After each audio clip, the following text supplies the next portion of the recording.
Okay, now that we've done the deep dive on carbon dioxide, I wanted to talk about a couple of other topics related to this. And the first has to do with ice cores. So, as I said in the deep dive, the longest record of carbon dioxide concentration measurements goes back about 800,000 years from these bubbles in these ice cores. And of course, those cores were collected over a decade ago, and there's been a very large effort by a number of different countries to try and collect an ice core that goes back further than this. And the reason they're interested in this is that they want to capture what is known as the mid-Pleistocene transition. So the mid-Pleistocene transition is this period between about 700,000 and 1.2 million years ago, where there was a shift from glacial interglacial cycles that were about 40,000 years.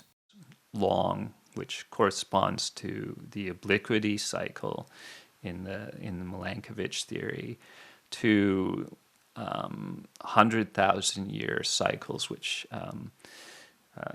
basically corresponds to the eccentricity. But there's really not a good explanation as to why this happened, and for some, the carbon dioxide might have played a role in explaining why this happened. So in the LRO4 curve, the benthic oxygen isotope proxy from the deep ocean, it shows this very clearly, that before about 1.25 million years ago, there was a up and down shift in the oxygen isotopes that really follow this 40,000 year cycle very precisely. But after that, it becomes a bit more chaotic, and after 700,000 years ago, there's very, very large amplitude changes in the oxygen isotope proxy. So it seems not only did the glacial cycles become longer, but the amplitude between glacial and interglacial also increased. So this mid-Pleistocene transition period, it's quite chaotic compared to either of those periodicities. So getting an ice core that records the carbon dioxide going back that far would be very useful in terms of understanding what the role of greenhouse gases were in this. And as far as these efforts, there's basically 5 different places where they think they can get ice cores that are older than 800,000 years. And the first of those cores has already been drilled, and it's called the Beyond Epica ice core, which is in this place called Little Dome C. And they've already confirmed that the ice there is at least goes back at least 1.2 million years. So it will definitely capture this mid Pleistocene transition. There are other efforts which are underway, like the Australians has started drilling this year, and the Japanese and Americans are also working on it, and I think the Chinese and Russians also are trying to get an oldest ice core.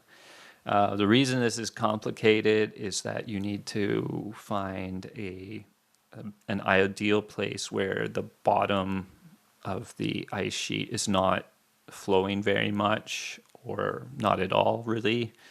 And you also want a place where there's not much melting at the base. So the places where they are drilling tend to be not the places where the ice is the thickest, but in places where the ice doesn't move, and that's going to be cold at the bottom.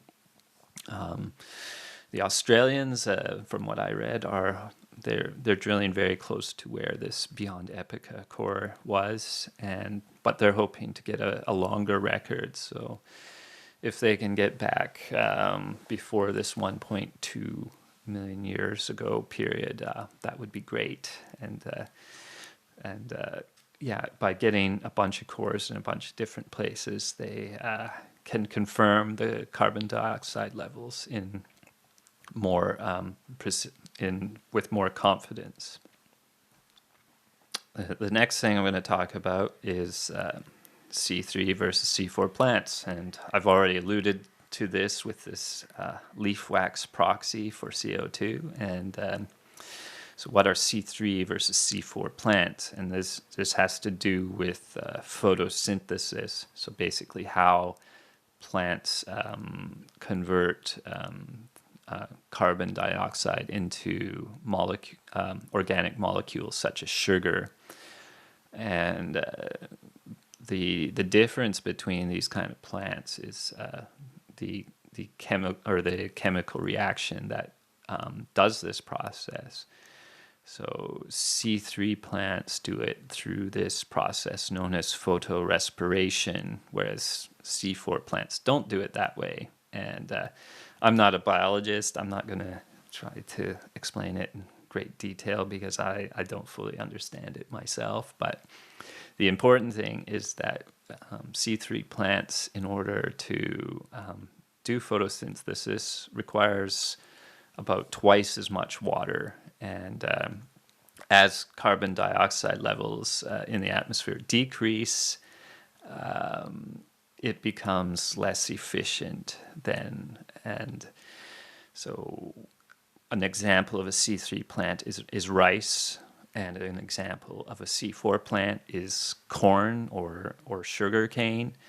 And you'll note that corn requires a lot less water than rice. And I said this in the intro that the hot weather really affected the quality of the rice. So C4 plants, because they don't require as much water, are able to survive in hot conditions a lot better than C3 plants. And in a low CO2 environment, that difference is greater.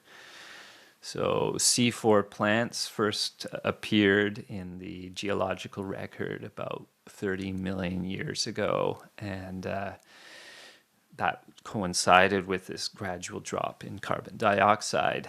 However, it wasn't until later on, about 20 million years ago, that a lot of C4 plants started to appear, and that sort of coincided with when carbon dioxide levels got below 500 parts per million. And one thing that makes it possible to determine in the geological record whether you have C3 plants or C4 plants is that the carbon isotopes in the molecules are different. So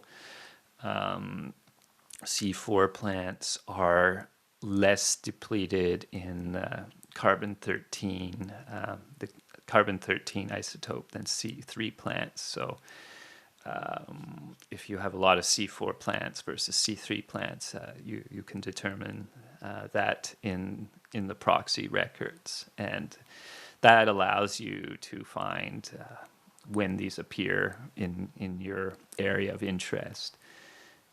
I was part of a study that looked at this change in the distribution of C3 and C4 plants in the Tibetan Plateau, and this was published in 2021 by Hui et al.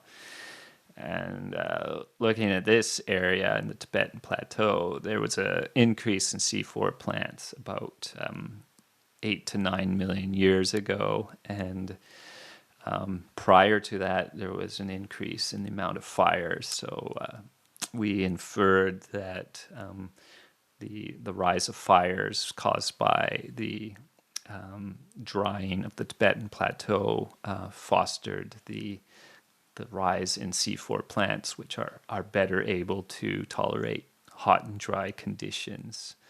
So if you want to read about that, I'll put a link to that paper. And of course, because C4 plants and C3 plants are sensitive to carbon dioxide levels in the atmosphere. This does have implications for how these plants will survive in the future. So C4 plants, as well as requiring a lot less water, also fix a lot more carbon in the biomass. So I think I read that C4 plants only represent about 3%, 3 or 4% of the plants in and around the world, but represent over 20% of the biomass. So some people have suggested by growing more C4 plants that it will be a way to get more carbon dioxide out of the atmosphere. And because C4 plants are more tolerant to hot weather, there's also been an effort to genetically modify rice to be C4 plants, so that doesn't require as much water. I don't know if that'll work.